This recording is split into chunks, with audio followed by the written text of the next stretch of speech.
दोस्तों अपनी अगली खबर की ओर, इसे बेचकर गरीब बेटी के लिए पायल बनवा देना, चांदी का मुकुट पहनाने पर बोले राजनाथ सिंह। आपको बता दें, रक्षा मंत्री और बीजेपी के वरिष्ठ नेता राजनाथ सिंह बुधवार यानी 22 मई को दिल्ली में चुनाव प्रचार के लिए पहुंचे। इस दौरान उन्हें चांदी का एक मुकुट पहनाया गया, जिस पर उन्होंने कहा कि चुनाव के बाद इसे बेचकर किसी गरीब की बेटी के लिए पायल बनवा दीजिएगा।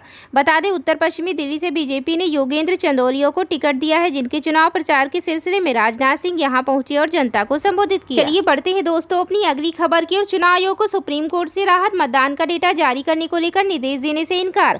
जी हां, आपको बता दें, सुप्रीम कोर्ट ने लोकसभा चुनाव के पहले 2 चरणों के डेटा प्रकाशित करने में हुई देरी को लेकर दायर याचिका पर भारत के चुनाव आयोग को राहत दी है। कोर्ट ने एक एनजीओ की याचिका पर निर्वाचन आयोग को लोकसभा चुनाव के दौरान मतदान प्रतिशत के आंकड़े उसकी वेबसाइट पर अपलोड करने के संबंध में कोई निर्देश देने से इनकार कर दिया। दरअसल लोकसभा चुनाव मतदान के 48 घंटे के भीतर प्रत्येक मतदान केंद्र पर डाले गए मतों के आंकड़े वेबसाइट पर डालने की मांग वाली एक याचिका पर बुधवार को सुनवाई हुई थी।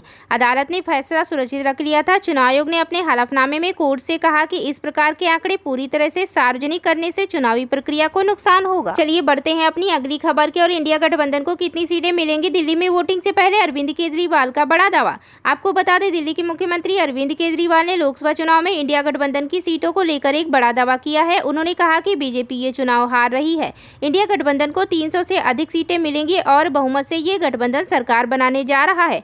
वहीं पीटीआई को दिए इंटरव्यू में सीएम केजरीवाल ने कहा कि दिल्ली के अंदर गठबंधन की लहर चल रही है।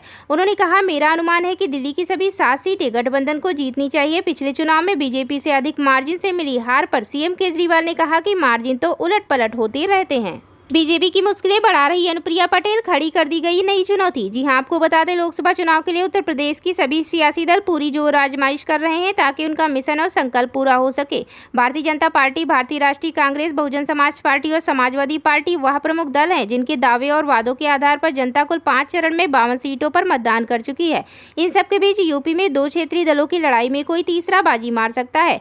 मामला है प्रतापगढ़ स्थित कोंडा के विधायक और जनसत्ता दल लोकतांत्रिक के नेता रघुराज प्रताप सिंह राजा भैया और केंद्रीय मंत्री मिर्जापुर लोकसभा निर्वाचन क्षेत्र से अपना दल सोनेलाल पटेल की प्रत्याशी अनुप्रिया पटेल के बीच बयानों का।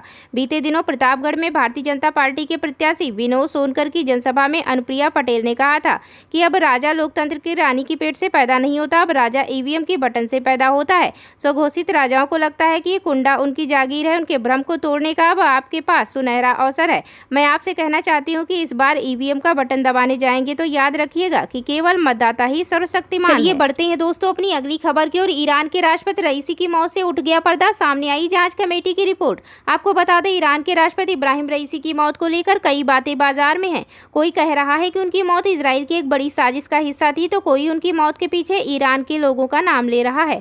अब इसको लेकर ईरान की आर्म फोर्स के जनरल स्टाफ की रिपोर्ट सामने आ गई है। कमेटी की रिपोर्ट में हेलीकॉप्टर क्रैश होने के कारणों के बारे में बताया गया है। रिपोर्ट के मुताबिक इब्राहिम रईसी का हेलीकॉप्टर उसी रास्ते पर जा रहा था जो पहले से तय था, यानी हेलीकॉप्टर अपने रास्ते से नहीं भटका था। इसके अलावा रिपोर्ट में कमेटी ने यह भी कहा कि हेलीकॉप्टर का पायलट दूसरे हेलीकॉप्टर के चालक दल से लगातार संपर्क में था। शुरुआती जांच में ऐसा कोई सबूत नहीं मिला कि रईसी के हेलीकॉप्टर को शूट डाउन किया गया हो। कमेटी ने बताया कि ईरानियन ड्रोन ने ही हेलीकॉप्टर की लोकेशन का पता लगाया। कोहरे और खराब मौसम के चलते सर्च ऑपरेशन सोमवार सुबह 5 बजे तक चला। हेलीकॉप्टर क्रैश होने के बाद पहाड़ों चट्टानों से टकरा गया, जिसके बाद उसमें आग लगी।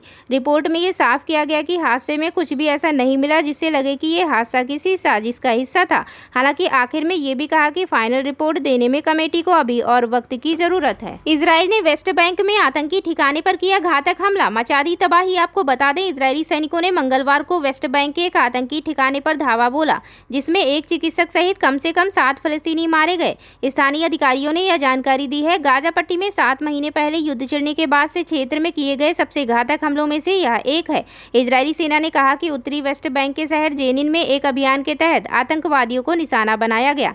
फलस्तीनी स्वास्थ्य मंत्रालय ने कहा कि कम से कम 7 फलस्तीनी मारे गए और अन्य 9 घायल हैं। उनकी पहचान अभी जाहिर नहीं की गई। चलिए बढ़ते हैं अपनी अगली खबर की ओर। जर्मन और रियल मैड्रिड के मिडफील्डर टोनी क्रोस ने किया संन्यास का ऐलान। आपको बता दें, मशहूर फुटबॉलर टोनी क्रोस ने मंगलवार को संन्यास का ऐलान किया है। जर्मन और रियल मैड्रिड के मिडफील्डर टोनी क्रोस ने बताया कि वह यूरोपियन चैंपियनशिप 2024 के अंत में फुटबॉल के सभी प्रारूपों से संन्यास ले लेंगे।